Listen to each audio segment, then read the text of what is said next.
pukul 10 lah. Tengok keadaan lah. Tak adalah sampai 11 macam tu. Sanggup sampai pukul apa? Siapa tadi yang tanya eh? Siapa yang tanya tadi? Zakiyuddin nak ada plan nak pergi mana-mana ke malam ni?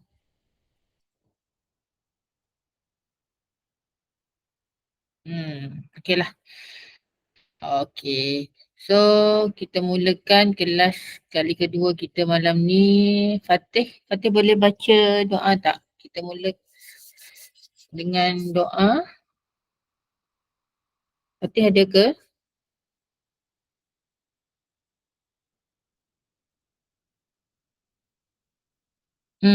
Hazim lah. Hazim ataupun Faris siapa. Fatih ada. Okey. Alhamdulillah. Okey, silakan Fatih. Abang pergi masjid. Oh, abang pergi masjid. Okey, okey. Hazim? Oh, Faris. Hazim tolak kat Faris. Terpaksalah Faris menyambutnya. Bismillahirrahmanirrahim. Allahumma aftah alaina hikmataka wa yashur alaina min khazaini rahmatika ya arhamar rahimin. Rabbi shrah li sadri wa yassir li amri wa hlul 'uqdatam min lisani yafqahu qawli. Amin. Amin. Okey. So kita mula terus. Saya akan share screen terus mana yang kita left out semalam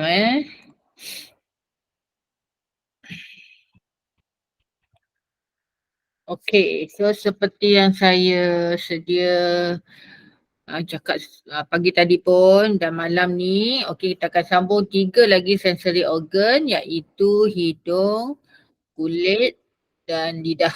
Okey, kita can go fast about the sensory organ. Sebab benda ni hanya content. So dari segi kefahaman tak perlu sangat kefahaman yang besar lah sebab dia memang macam ni je. Okay, so hidung semua orang tahu hidung ini untuk menghidu. Okay, dan apa-apa yang even kita tak nampak pun benda tu, tapi otak kita boleh mentaksir apakah bau itu. Contohnya kalau kita kita ada macam bau macam macam apa nama dia tu kalau terbakar tu, bau macam terbakar kita tahu. Okay, bau benda yang sedap kita tahu. Bau benda yang busuk kita tahu. So walaupun kita tak nampak benda tu, dengan bau sahaja otak kita masih boleh mentaksir dan meneka apakah bau tersebut. Okay, bau perfume. Itu pun kita boleh tahu. Dengan otak kita boleh mentaksir lah. So seperti biasa udara akan masuk melalui rongga hidung. Awak nampak ni hidung awak setakat ni je. Tapi sebenarnya kat dalam tu ada satu lubang atau kawasan yang besar di dalam tu. Okey, tak apa. Untuk rongga hidung. Okey, seperti yang saya tunjuk hari tu. Saya tunjuk skal kan? Okey, mana skal saya?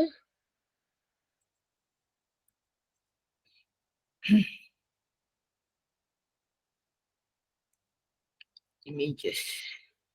Okey, selain daripada mata kita ada satu ruang yang besar. Hidung pun sama. Okey, nampak ya yang ini? Hidung pun ada satu ruang yang besar kat dalam ni. So inilah ruang atau yang kita panggil ke dalam ini adalah rongga hidung. Mata kan, nampak kan bola mata dan rongga hidung. Sebenarnya hidung, mulut kita ni bersambung sampai ke bawah lah. Okay, yang tu kemudian. Okay, so ini adalah rongga hidung dan di atas kawasan hidung inilah yang terletaknya saraf-saraf dan reseptor sel bau. Okey, sel deria bau kat sini dan ini mucus ataupun kita punya cecair yang dalam hidung. Dan deria sel deria bau ini akan bersambung dengan saraf akhir. Dan saraf ini akan bersambung ke otak. Okey, ini sel bau dan dia sambung ke otak, dan sebenarnya hidung dan mulut ini dia akan masuk dalam saluran yang sama. Okey. Sebab awak pernah tak kejadian yang macam awak makan bercakap, tiba-tiba awak tersedak. Okey, tersedak keluar apa ke hidung? Kadang-kadang keluar air, kadang-kadang keluar nasi. Betul tak? So daripada mulut awak ni, dia boleh masuk ke sini. Patutnya dia tak masuk, dia terus ke esophagus, tapi sebab kita makan bercakap, dia terchannel ke ruang hidung. Okay, so faham ya. So ini very simple. Kita ada saluran udara yang masuk melalui rongga hidung, kita ada mucus dan juga sel bau, dan dari sel bau ini akan bersambung ke otak. Alright. Okay, so ini adalah struktur hidung. Okay. Bagaimana macam kalau bunyi kan? Okay, kalau bau ni dalam bentuk apa? Dia adalah dalam bentuk chemical ataupun bahan kimia yang wujud dalam udara. Lebih kurang 10 juta sel deria bau yang terletak di bahagian atas rongga hidung. Okey. Ini adalah satu fun fact. Fun fact apa bahasa Melayu? Fakta lah. Okey, satu fakta, fun fact. Hidung awak besar ni je. Masing-masing pegang besar ni je hidung. Tapi ada 110 juta sel deria bau. Ni sel ni ada 10 juta. Bayangkan 10 juta duduk atas hidung awak. Memang sangat besar dan sel tu memang halus lah. Dan dia punya dalam dia ada 10 juta. Okey, so fungsi dia seperti biasa. Dia akan sel deria bahu akan diseliputi dengan lapisan mucus. Bahan kimia dalam udara akan melarut dalam lapisan mucus ini dan menghasilkan impuls. Impuls akan dihantar ke otak dan seterusnya akan ditentukan jenis bau tersebut. Okey, sel deria bau amat halus dan diseliputi oleh mucus. Itu awak kena tahu. Dia diseliputi oleh mucus. Bahan kimia dalam udara akan melarut dalam mucus dan menghasilkan impuls. Okey, kalau kita tengok yang form yang English pun sama kalau you nak fahamkan ayat dia. Sensory cell for smell are very tiny and covered with mucus. Ejaan saja yang lain. Kita sebutan dia sama. Okay, chemical substance in the air will dissolve. Maksudnya akan melarut dalam mucus ini dan akan menghasilkan or produce nerve impulse ataupun impuls saraf ataupun nerve impulse, and then akan disambung ke otak atau dihantar ke otak and akan interpret lah the type of smell. Okay, itu untuk hidung. Ada masalah? Anything nak tanya untuk hidung? Boleh kan? Senang je dia. Ada? Tak ada? Ada orang chat? Oh, chat saya ni masalah saya tak nampak dah. Bila you chat, better you buka mic dan tanya. Okay. Kalau dinding hidung darah macam mana cikgu? Dinding hidung berdarah ni maksudnya sel awak dalam hidung awak ni luka. Okay. So bila sel kita luka, dia akan darah lah. Tapi awak juga tahu sel boleh regenerate. Maksudnya boleh, kan kalau kita luka dia akan jadi tubuh baru kan? Itu samalah. So dia akan, that area yang luka tu mungkin akan dari bau kita akan tak adalah. Sel bau tu tak adalah. Tapi bila sel tu regenerate, dah baik hidung awak, sel-sel baru juga akan tumbuh lah. Macam tu. It happened to me. Faris selalu berdarah hidung ke?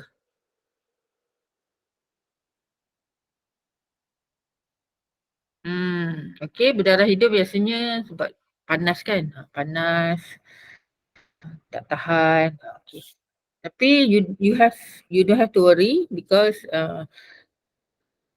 kita punya sel akan regenerate, akan tumbuh sel baru Awak ada masalah bau ke, Faris? Tak ada. So means your cell bekerja dengan betul lah. Okay. So ada soalan lain nak tanya?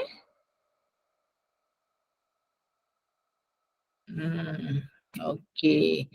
So next one kita akan sambung lidah.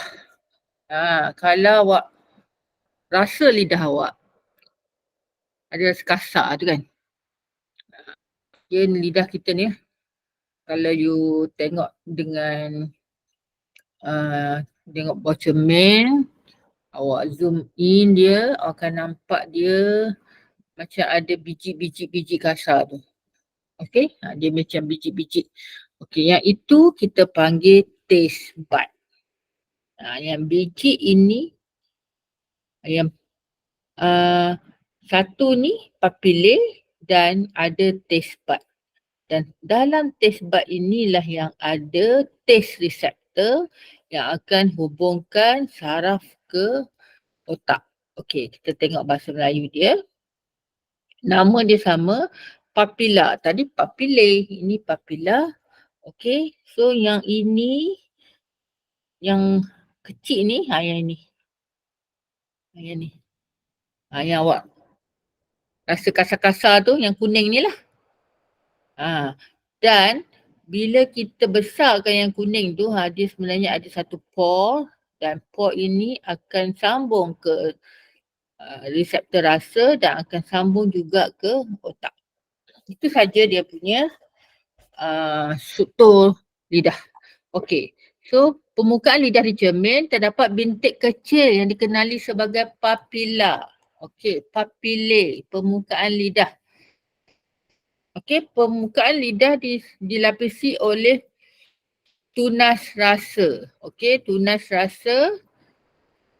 Setiap permukaan daripada beraturan tunas rasa, setiap tunas rasa mengandungi 10 hingga 50 reseptor rasa. Reseptor rasa ini dapat mengesan 5 jenis iaitu manis, masin, masam, pahit dan umami. Okey, so awak tahu manis you know, masin, masam, pahit you tahu. Apa maksud umami?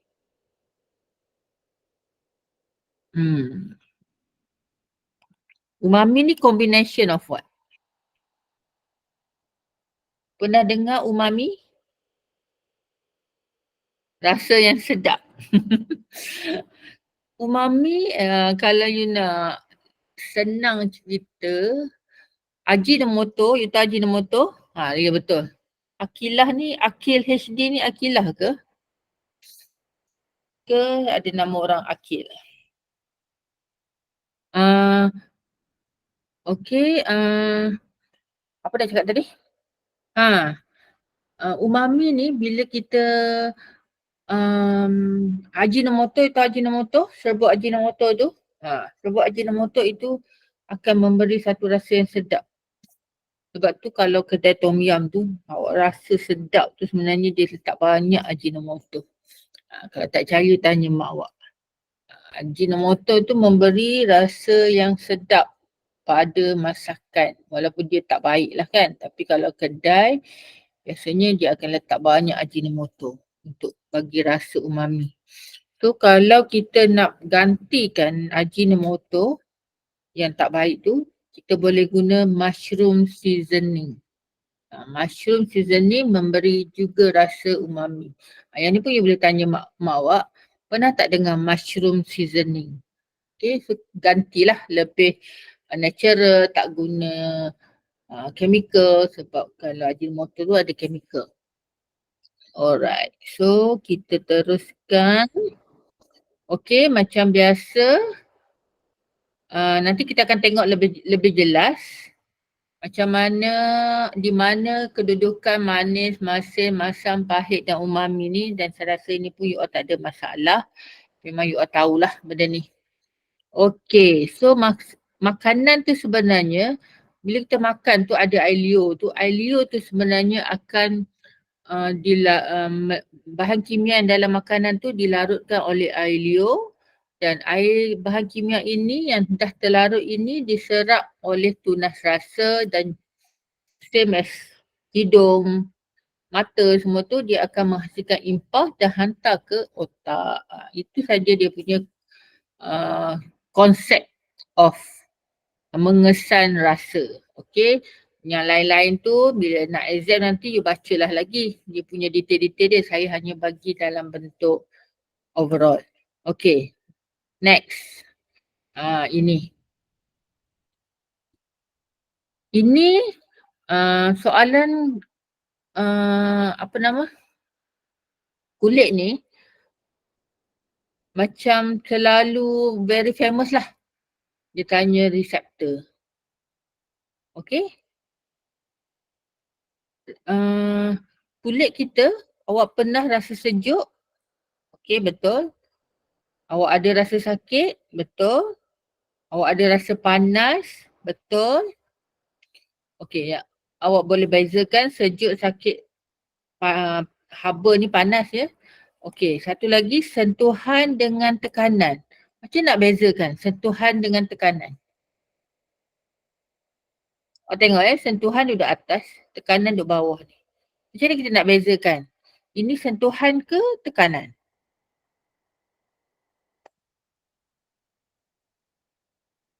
Kalau sentuh means what?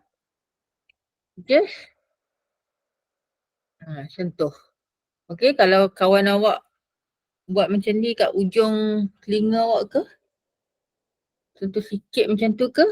Awak dah terasa dah. Sekarang cuba awak sentuh diri sendiri. Very slight sentuh. Ada rasa tak? Very slight. Ada. Ada kan? Okay, so betapa hebatnya you punya reseptor, you dah tahu dah benda tu terasa disentuh. Okay, tekanan means awak tekan dia. Contohnya saya tengah tekan tangan saya ni, baru awak rasa macam sakit. Kalau macam ni, you tak rasa sakit tau. Tapi bila you tekan, you kena bagi pressure sikit kat dia, baru you rasa ada rasa tekanan. Itu beza antara sentuhan dengan tekanan. Cikgu, kalau picit cikgu, apa ni? Cikgu kalau picit, cikgu reseptor yang mana? Picit. Maksud awak? Cikgu kalau picit cikgu. Sorry saya malam-malam ni. Oh, kalau kena picit. Kalau kena picit tu reseptor yang mana? Okey, bergantung. Bergantung kepada berapa kuat tekanan tu. Sometimes, ya, kalau picit termasuk reseptor yang mana? Betul, saya faham dah. Ni Akil Akil HD. Okey, saya faham dah awak punya soalan. Picit, sometimes kita picit terasa sedap kan? Just nice, dia punya tekanan. Tu kita rasa selesa. Tapi ada orang yang picit kuat tau. Sampai sakit. Itu dah termasuk dalam reseptor, dah terkena reseptor sakit lah sampai terasa sakit dah. Ataupun dia tekan terlampau kuat dah sampai sakit dah. Tapi normally kalau picit ini hanya reseptor tekanan lah, memberi satu tekanan, tapi tekanan yang very pleasant lah sebab picit kan sedap je rasa kan. Macam tu. Okay, jawab soalan saya tak? Menjawab soalan tak saya ni? Alright, thank you. So nanti kita akan go through macam mana awak nak kenal benda ni sebenarnya very hard juga nak kenal bentuk dia macam mana, cuma awak kena tengok dia tu duduk atas ke bawah. Itu je cara kita nak tahu dia reseptor apa. Kadang-kadang lukisan ni tak membantu awak tau. Yang ini dengan yang ni sama. Sentuhan ni pun sama. That's why dia jarang tanya yang lebih kurang sama macam ni. Okay, yang dia biasa tanya adalah sakit dengan tekanan. Macam haba, sentuhan dengan sejuk ni dia lebih kurang sama je. Sometimes kalau you kalau soalan tu ikut buku teks, okay, dia akan ambil kedudukan macam ni. kalau buku tu tak ikut buku teks punya gambar, very confusing. Mana haba, mana sejuk, mana sentuhan. Okay, tapi tips dia kalau you nak tengok yang pertama sakit. Sakit duduk paling atas. Dia ada 3 layer ni, saya lupa nak cakap kulit kita ada 3 layer. Epidermis, dermis and lapisan lemak, fatty layer. Fatty apa nama dia? Fatty layer, yes, fat layer. Okay, so ini adalah bulu roma awak. Dan ini semua reseptor-reseptor dan dia bersambung kepada nerve dan nerve ini akan sampai ke otak awak lah untuk tafsir apa benda yang berlaku, apa yang perlu dibuat dan sebagainya. Okay, so yang paling awak kena tahu, skin is the largest sensory organ. Okay, so sensory organ yang paling besar dalam badan kita, mata ada 2 je, hidung ada 1, lidah ada 1, apa lagi, mata, hidung, telinga ada 2. Tapi skin, the whole body is covered with the skin. So memanglah dia akan jadi the largest sensory organ. Okay, yang lain-lain tak ada apa masalah, awak boleh baca. Okay, next. Mekanism. Mekanism ni sebenarnya saya tak payah ulang pun. Sebenarnya you dah tahu dah. Dia pergi ke mana.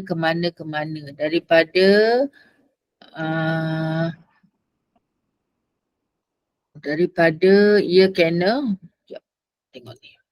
Okay dah. Okay, sumber bunyi dia masuk ke sini. Dia masuk ke gegendang, dia pergi tulang ossicles, dia pergi cochlea and dia pergi ke otak. Okay.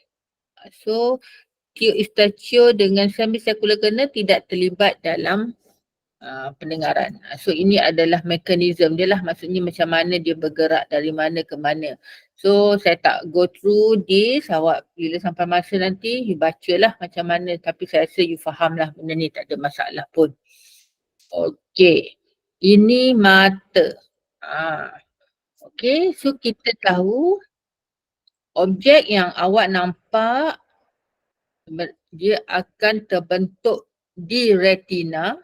Ni objek ni besar, dia akan terbentuk di retina terbalik.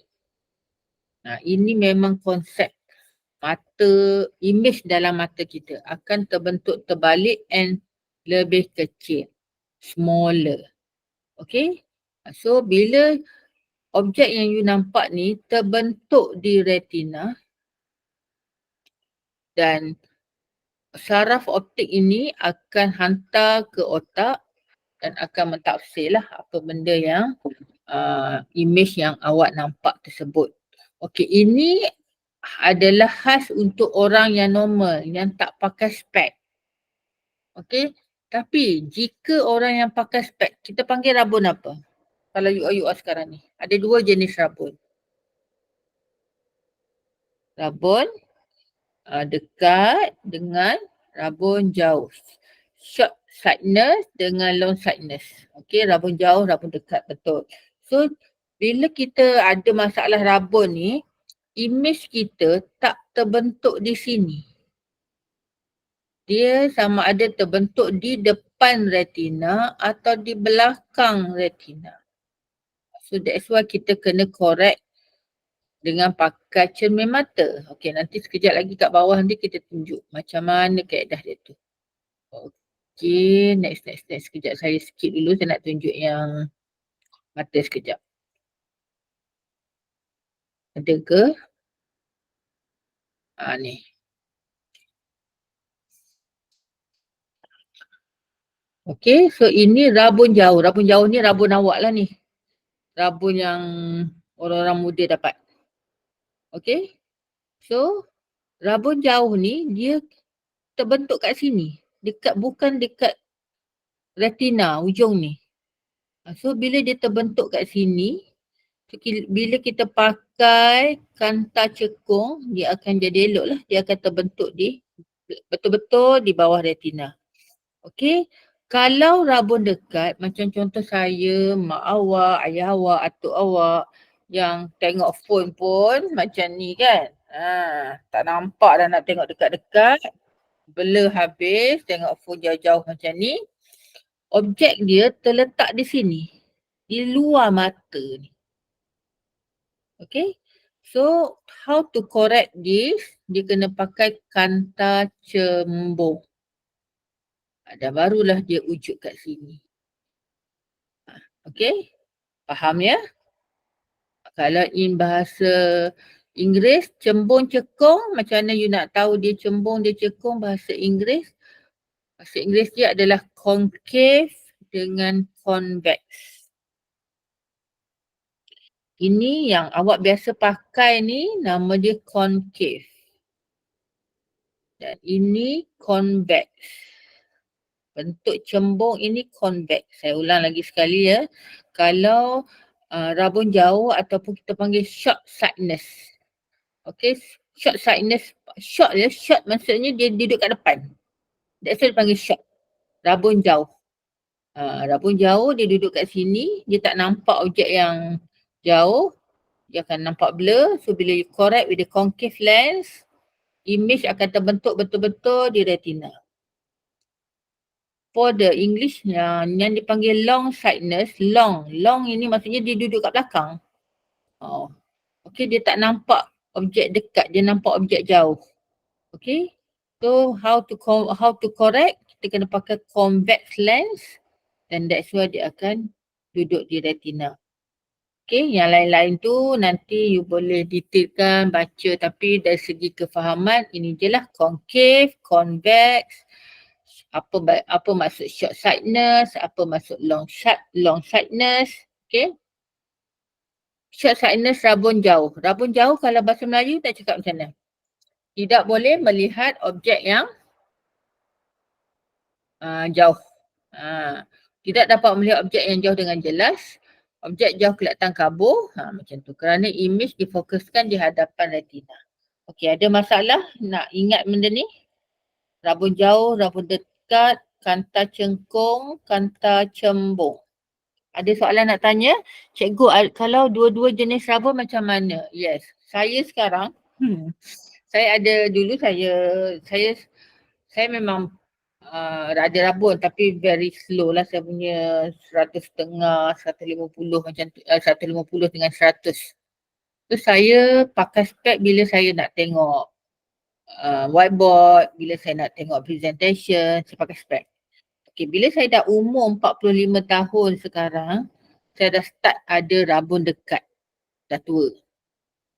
So saya pergi, maksudnya saya nak tengok handset tu ataupun saya nak mengaji, tak berapa selesa kalau saya tak pakai spek. Kalau mengaji Quran kecil-kecil kan, saya tak selesa, saya tak nampak.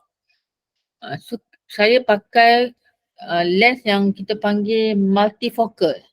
Multifocal ni memang mahal lah, lens tu memang ada dua. Satu belah atas something lah, dia kita tak nampak beza pun, tapi bila kita pandang tu kita tahu. Kita pandang macam certain area kita boleh tengok yang dekat. Kita pandang macam ni sikit kita tengok yang jauh. Dia double lens ataupun benda tak istilah dia saya tak sure. Multifocal saya rasa kalau di kedai cermin mata tu. So saya kena buat yang itu sekarang. Saya pakai spek macam tu lah dan dia sangat mahal lah. Kalau spek biasa awak ni dalam 100 lebih lens dah boleh, dah dapat dah. Tapi kalau lens yang multifocal dalam 700 macam tu, RM700 untuk lens sahaja. Baru dapat lens macam tu. Unless you kena pakai dua-dua spek lah. Nak membaca pakai spek rabun jauh, rabun dekat. Nak tengok you pakai spek rabun jauh. Susah lah pula kan bawa dua spek kan. Okay, ada soalan lain? Alright, thanks. Okay, kita boleh pergi sikit lagi. Mata, kita sambut mata dulu lah. Dah ala-ala dah mata ni. Okay. Mata ini kita ada bahagi kepada 3 benda ke 2 benda. Satu kita panggil ilusi optik. Which one is longer? PQ or RS?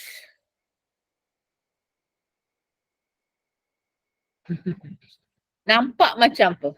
Nampak macam PQ yang panjang kan?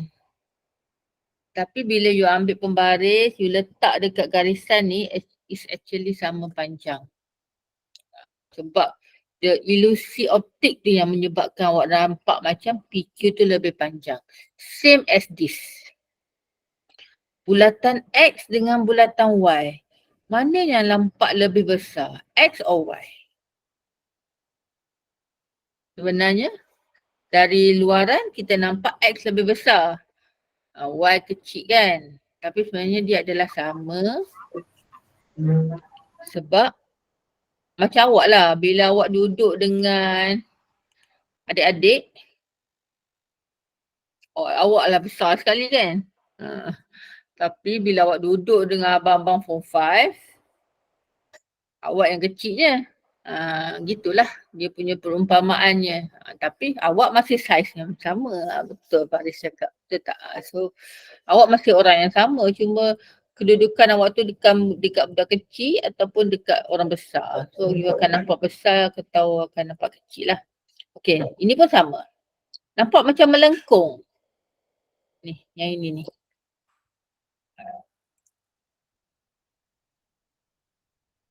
Lukisan ni. Gambar dia seperti pen.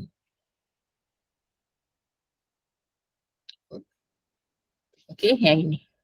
Nampak macam dia melengkung je. Tapi sebenarnya dia lurus je, tak melengkung pun. Nanti kalau you dah dapat buku teks fizikal nanti you boleh ukur lah. Ukur berapa cm sini, berapa cm sini is actually sama panjang. Okay. Macam you, orang kata kan, ambil gambar, nampak kurus, nampak gemuk, all this, badan awak memang badan awak pun. Tapi the position, the angle, kadang-kadang baju memainkan peranan untuk nampak kurus atau nampak gemuk ke nampak tinggi ke nampak rendah. Macam tu kan. Okay, itu ilusi optik. Okay, next is bintik buta. Okay, yang ini nanti awak bila awak dapat buku teks, awak cuba buat sendiri. Mula-mula awak nampak dua benda tau. Tiba-tiba awak akan nampak burung tu hilang. Burung ni hilang. Mula nampak dua. Dia kena buat dengan buku teks. Pegang buku dengan tangan kanan, tutup mata kiri, gerakkan buku secara perlahan ke arah mata anda. Bila burung itu hilang daripada penglihatan tertentu, mengapa? Itu kita panggil sebagai titik buta ataupun blind spot. Okay, blind spot. Macam, how to say blind spot kalau kita memandu kan, selalu orang sebut blind spot kan. Motor tu ada kat situ. Tapi side mirror kita tak nampak pun dia. Itu lepas tu kita pun ke tepi. Motor tu kita langgar. Padahal memang dia ada kat situ tapi kita tak nampak dia daripada side mirror because of the blind spot. Kedudukan dia tu tak menampak, tak membantu side mirror kita untuk nampak dia. Okay, itu adalah ilusi optik and blind spot. And next one, ini adalah because our penglihatan is very limited, kita hanya boleh tengok benda-benda yang tak nampak jauh sangat, tak nampak kecil sangat ataupun tak nampak apa-apa yang ada dalam badan kita. Kita tak ada super power macam Superman macam tu. So we need a device. Okay, so all this device untuk tolong kita because we have the limitation of sight. Contohnya seperti mikroskop, binocular, this ultrasound. Ultrasound boleh tengok apa yang ada dalam badan ya, dan juga x-ray, boleh nampak tulang kita. All this will help you because we have the limitation of sight. Mana tadi? Bawah ke?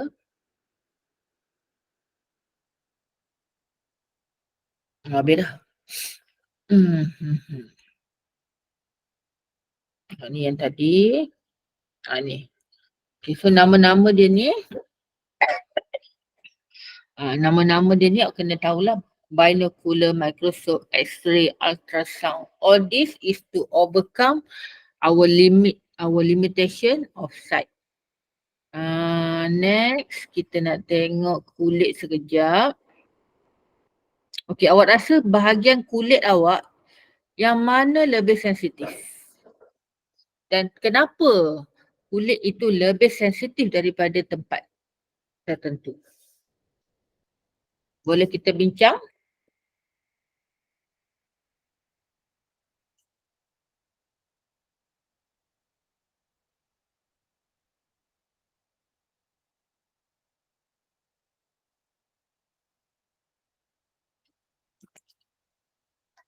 Ni contohnya back of your hand, tip of the index finger, elbow and arm. Arm badan. Okey. Kenapa awak rasa setiap tempat ni ada perbezaan dari segi awak mudah rasa atau you tak mudah rasa sangat? Apa sebab dia?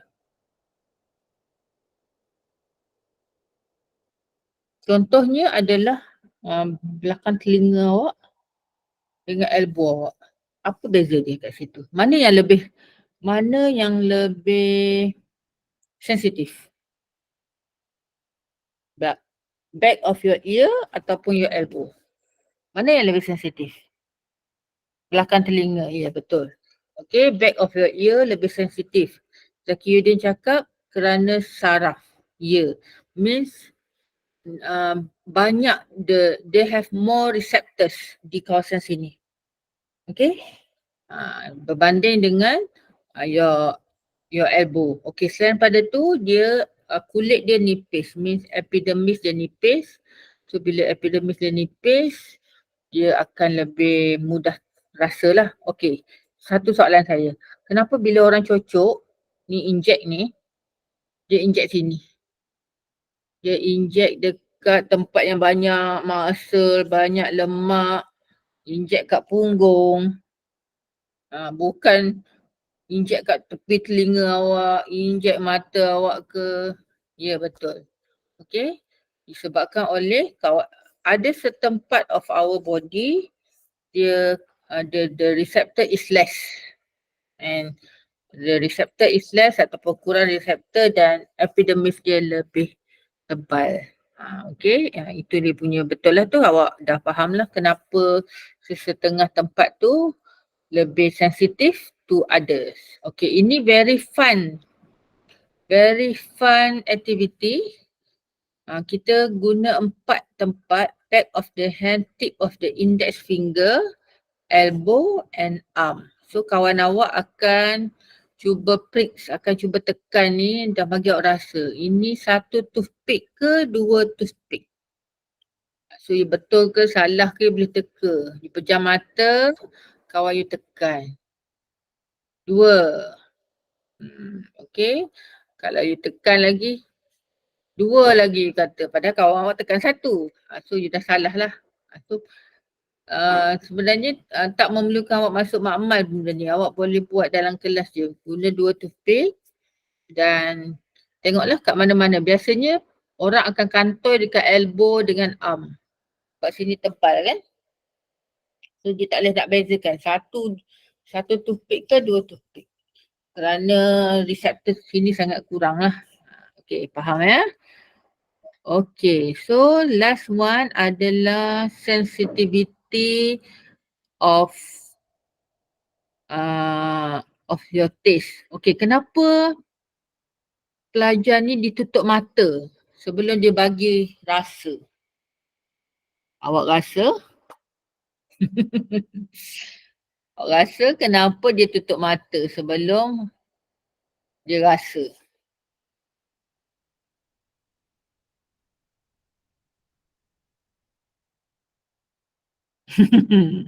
Satu lagi. Teka.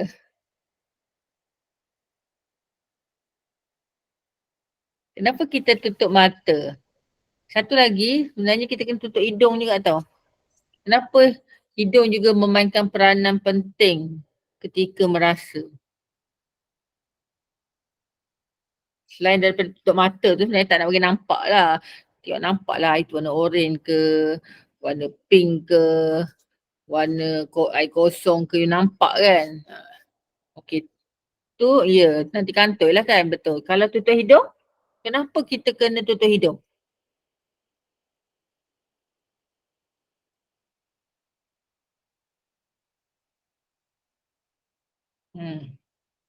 Cepat-cepat, kenapa kena tutup hidung? Tak nak bau, betul. So sebenarnya bila kita macam dekat rumah kan, mak awak masak kat dapur, sedapnya bau. Bau tu sebenarnya memainkan peranan besar dalam untuk lidah awak merasa makanan yang sedap. Bayangkan you sesama, you memang tak boleh bau, apa pun tak boleh tahu bau, you makan pun tak ada rasa. Sebab hidung dengan mulut ni memainkan peranan yang penting. Akan hantar impas ke otak, betul. Dia memang bersambung kan. So bau juga memainkan peranan. Sebab tu kalau hidung awak penuh dengan sesama, you tak boleh bau, you tak rasa makanan tu sesedap macam awak waktu awak sihat. Macam tu lah, betul lah tu. Okay, cakap tu. So here is the part of the tongue yang bagi rasa. Depan sekali ni salty. Gambar ni tak berapa best tau. Sebab gambar ni berwarna-warna macam ni. Okay, kita tengok yang ni. Yang ni easier untuk kita tengok. Okay, kita divide into A, B, C, D, E. Okay, divide kepada 5 rasa. Okay, tempat A ni rasa apa ni?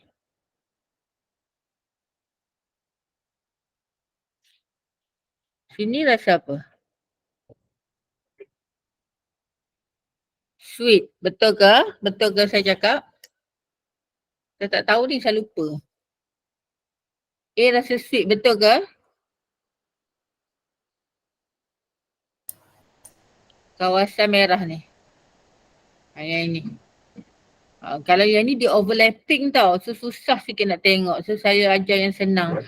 So ini kawasan depan ni. Ini adalah rasa manis ataupun sweet. Okay, rasa manis. Okay. So kita ada kawasan B. Kawasan C. Okay, ni sebelah sini sama. Okay, macam tu.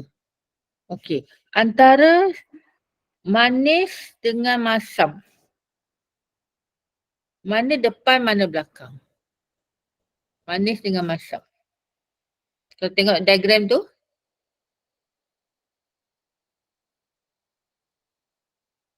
Manis apa saya sebut ni? Masam dengan masin. Masam dengan masin. Masam, yes, masam sour, masin salty. Mana yang depan, mana yang belakang? Kalau kita tengok gambar rajah ni. Okay, so ini sweet, manis. Okay, B dengan C. Macam mana you nak kenal mana masam, mana masin? Kalau saya bagi tip ya, kalau English, ejaan dia salty. S-A-L-T-Y, salty. Pen saya ni macam dah tak ada bateri. Okay, ini S-O-U-R, sour. Ya? Okay. So S-A dulu. Ini S-O. A kat depan. Itu cara nak kenal. Kalau dia English or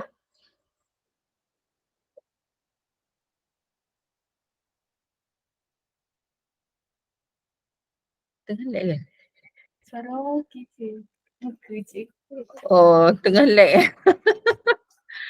Masin kat depan. Kenapa muka aku macam ni? Tutuplah kamera.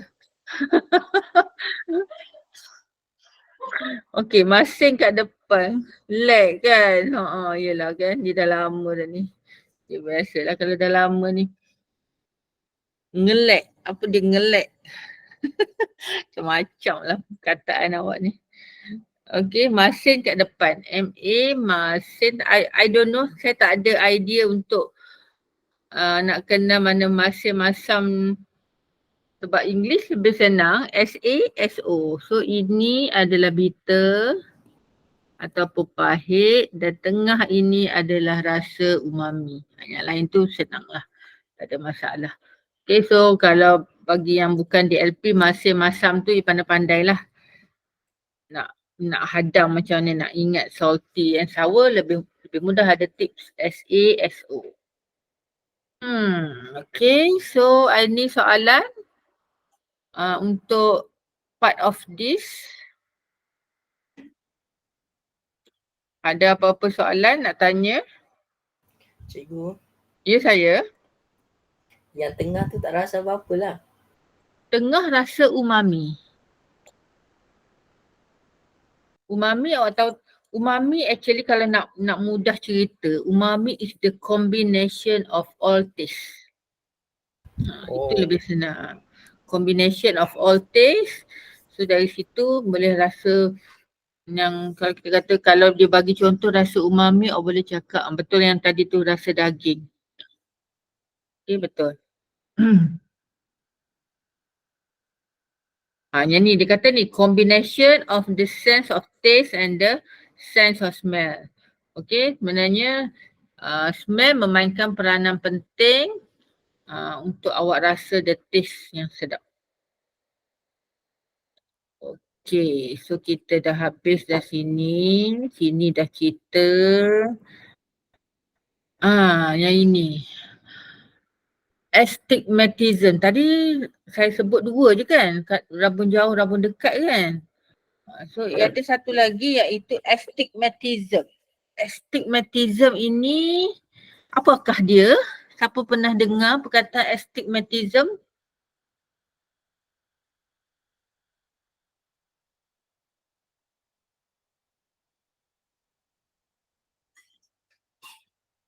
Okay, macam mana you nak tahu you ni ada astigmatism atau tak?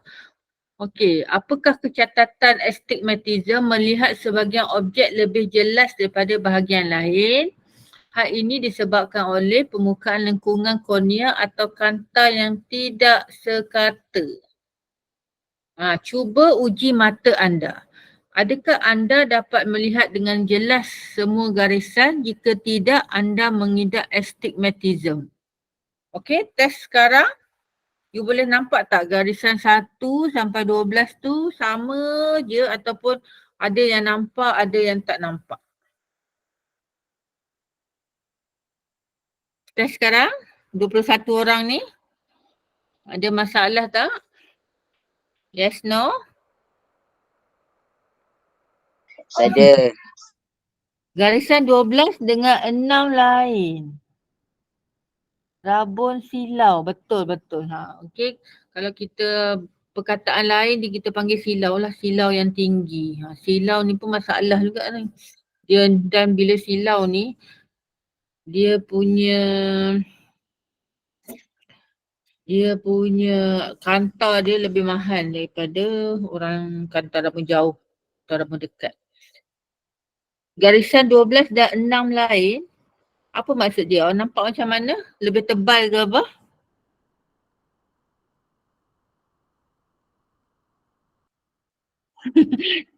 Akil ni lelaki Akil ni lelaki bukan Akilah Akil cuba buka mic sikit, saya nak mendengar suara orang yang tak nampak nombor 12 dan 6 ni.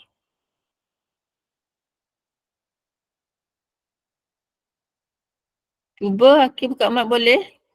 Janganlah takut-takut. Oh, saya tak boleh buka mic. So nanti bila you dapat buku teks sama-sama dengan geng you tu, Adik, Faris, tolong test tolong test tak apalah, jangan risaulah. Tapi awak memang ada masalah silau ke Akil?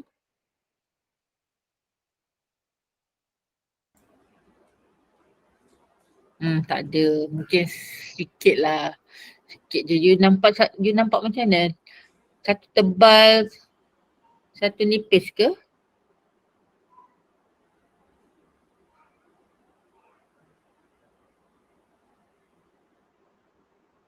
Satu tebal sikit. Okey, tak apa. Kalau you rasa macam mengganggu, awak boleh pergi check dan silah awak ni memang ada silau ke.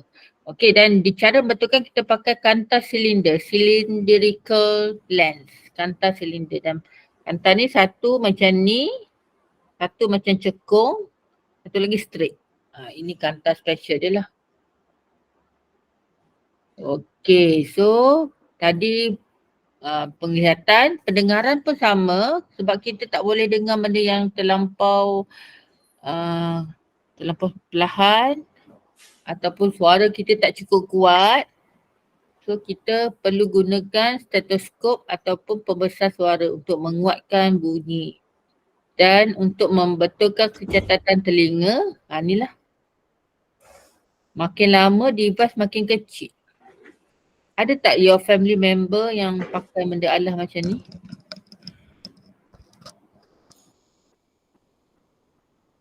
Ada? Ada dulu.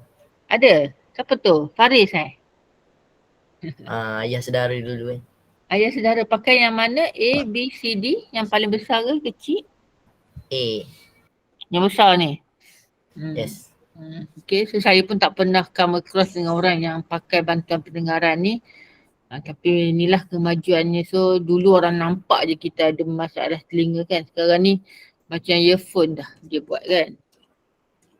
So ini adalah last one, mestilah kita kena mensyukuri anugerah yang kita dapat ni. So inilah gaya hidup tak sihat. Okay, bila you tengok phone malam dalam gelap, hanya cahaya phone je, so mata awak akan strain pada cahaya phone ini. Ataupun you buat kerja-kerja macam yang dekat landasan kereta kapal terbang ni, dia sangat bunyi yang bising, you kena pakai headphone. Ataupun ini semua kerja yang berbahaya. Terkena api, panas, kulit terbakar, sebagainya, semua ini kerjaya yang berisiko tinggi. Okey, habis. Okey, 1.3 gerak balas tumbuhan dan 1.4 adalah haiwan. Ini tajuk ni panjang ni tapi dia mudah je. So saya tak sambung malam ni. 1.3 dengan 1.4 saya akan sambung next time, next class. Okay, so ada apa-apa soalan nak tanya sebelum kita stop untuk malam ni? Ke ada yang request nak buat kelas besok ke? Oh, tak apa. Tak nak dah? Nak rehat dulu? Adik cakap okey, Luffy cakap okey. Saya memang ada kat rumah esok. Terpulanglah, saya okey je. So yang lain macam mana? Sebabnya kalau kita habis cepat. Ramai yang nak ke?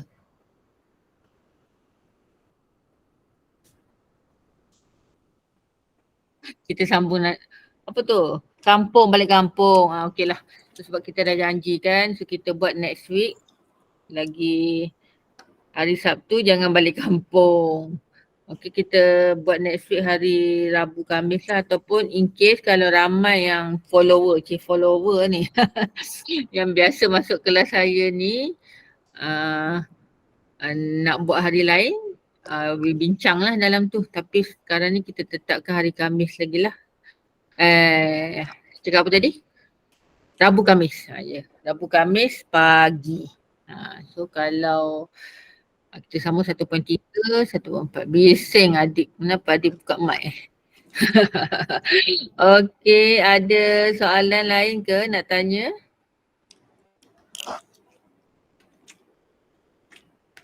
Okey, Fatih cakap tak ada. Thank you very much for your time. Adik nak tanya. Adik nak tanya apa tu?